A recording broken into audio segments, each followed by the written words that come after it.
네, 마감 전화 펜다운 김동현 전문가 연결했습니다. 안녕하십니까? 네, 안녕하세요. 네, 자 지금 현재 2시 16분 통과하고 있는데요. 양시장에서 거의 한 1,500개 가량의 종목이 내려가고 있습니다. 시황도 좀 불편합니다. 중국장이 개장하고 나서 오후장에서도 좀 낙폭을 좀 키우게 되면서 전체로는 뭐 계속 약세 분위기 이어지고 있는데, 자 오늘 시황 어떻게 좀 판단하고 계십니까?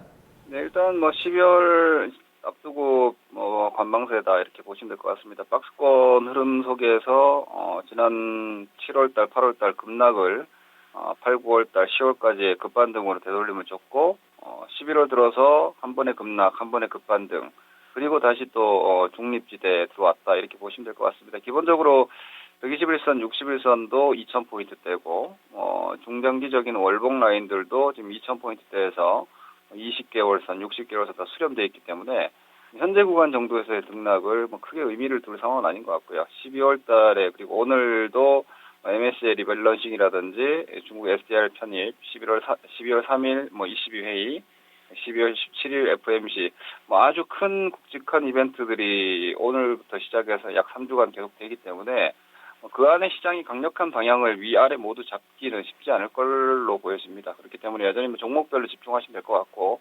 시황에 있어서는 최근에 지난주에 급반등이 나왔기 때문에 이 정도의 반락이 가능하다. 더불어서 MSCI 리밸런싱으로 인한 외국인들의 어떤 시스템 매물이기 때문에 크게 걱정하실 필요는 없을 것 같습니다. 네. 자, 종목이 이제 앞서 말씀드린 대로 10개 중에 한 7, 8개가 다 밀려나고 있습니다. 자, 상승 종목 찾기 좀 힘듭니다만 오늘 일부 테마성 종목군이라든지 뭐 인터넷 은행, 모멘텀 이런 쪽도 오름세가 나오는데요. 자, 먼저 카카오가 12만 300원 선까지 와 있습니다. 목표 주가 평균치는 증권사 쪽 모아보니까 한 16만 원 중반까지는 나와 있던데요. 아침에 자, 그 재료 나오고 올라서 나왔다가 좀 많이 밀려 있습니다. 어떻게 대응해야 되겠습니까? 오늘 12만 원대를 지켜낸다라면은 당분간의 움직임 자체가 아주 나쁘지는 않을 겁니다만, 이 인터넷 은행이라는 모멘텀이나 기대치 자체가 은행 헤게모니 쪽으로 같이 들어와 버렸기 때문에 기대감 자체는 좀 많이 줄어 있는 상황이고요. 하지만 일단 아주 유망한 사업을 따냈기 때문에 121선인 12만 3천 원대 내지 12만 5천 원대를 회복하는 것이 1차적인 관건이 될 것 같습니다. 그 자리를 회복한다면은 이번에 11만 원대에서의 매물은 바닥권 소화가 될 수 있고요. 그 이후에 다시 한번 추세를 만들어낼 수 있다. 다만 아직은 방향 자체를 재료의 호재의 노출로 받아들이고 있고 강력한 방향성을 아직 잡지 않고 있기 때문에 12만 5천 원에 대한 회복이 된다면 오히려 그때부터도 공략이 필요하겠지만 현재로서는 방향 탐색 과정이다라고 보시고 박스권 안쪽에서 위아래 모두 큰 기대감 가지지 마시고 12만 5천 원 확정 이후부터 트레이딩에 대한 공격적인 포지션으로 다시 전환한다든지 이런 식으로 보시면 될 것 같습니다. 네. 자, 이 와중에 이제 코롱생명과학은 전반적으로 제약 바이오 좀 밀려나는데도 한 2%가량 반등하고 있습니다. 이 종목은 어떻게 대응해야 되겠습니까?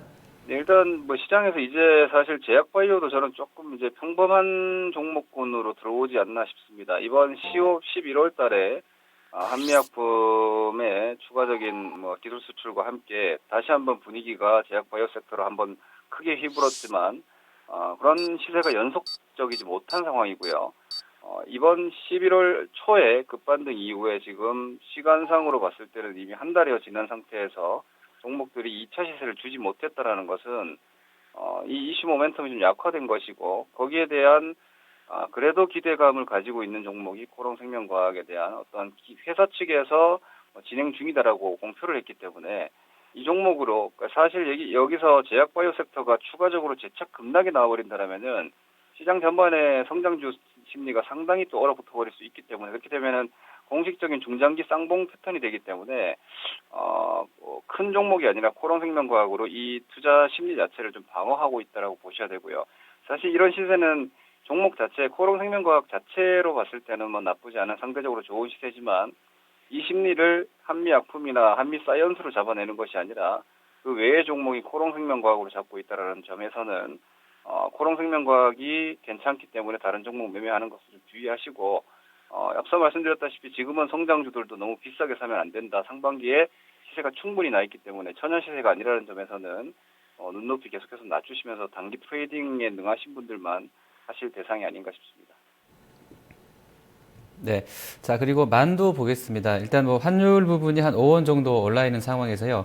자동차가 뭐 다 움직이는 것은 아닌데 일부 부품주들이 그래도 뭐 플러스권을 좀 유지를 해주고 있습니다. 자, 만도는 어떤 전략 필요하겠습니까? 네, 일단 출발 자체를 만도도 가치주로서 출발을 했는데 주가가 올라오고 보니 사실 떨어졌던 것이 조금 저평가됐던 상황이었고 그래서 기관 외국인들의 연속성이 계속 나오고 있습니다.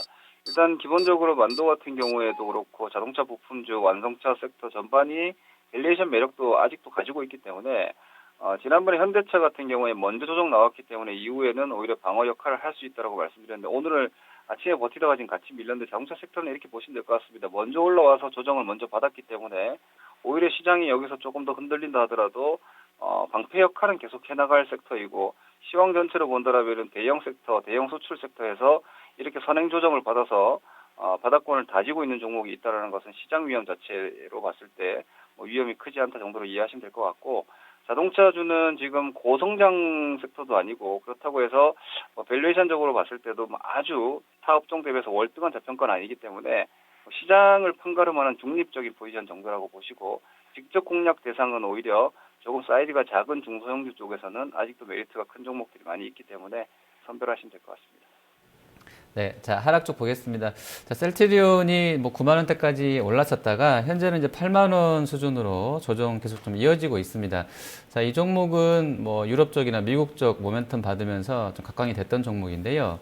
지금 구간에서는 좀 약세 기조입니다. 어떻게 좀 대응을 해야 되겠습니까?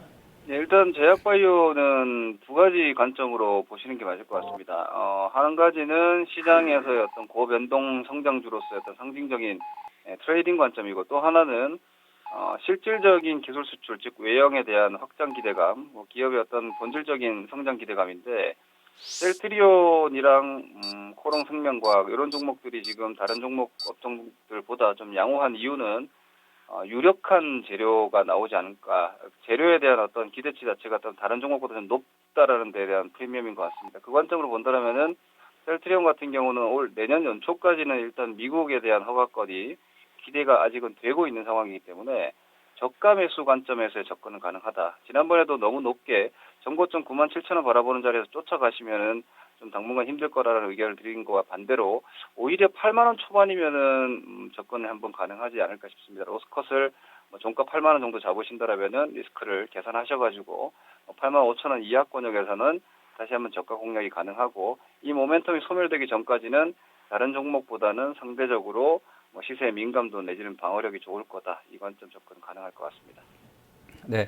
자, 그리고 SDI가 지금 한 3%가량 밀려납니다. 뭐 전기차나 2차 전지 관련주들이 뭐 우리산업이라든지 뭐 일부 종목군들은 다시 또 플러스권 돌아서 있기도 한데요. 이제 이 종목은 좀 어떻게 대응을 해야 되겠습니까? 삼성 SDI와 LG화학을 일단 대표적인 대장으로 놓고 주변에서 이제 중소형주들이 뭐 소재라든지 뭐 관련한 종목군들이 같이 움직여주는 형국이기 때문에 전기차 관련주는 내년도에도 계속해서 이슈가 많이 될 겁니다.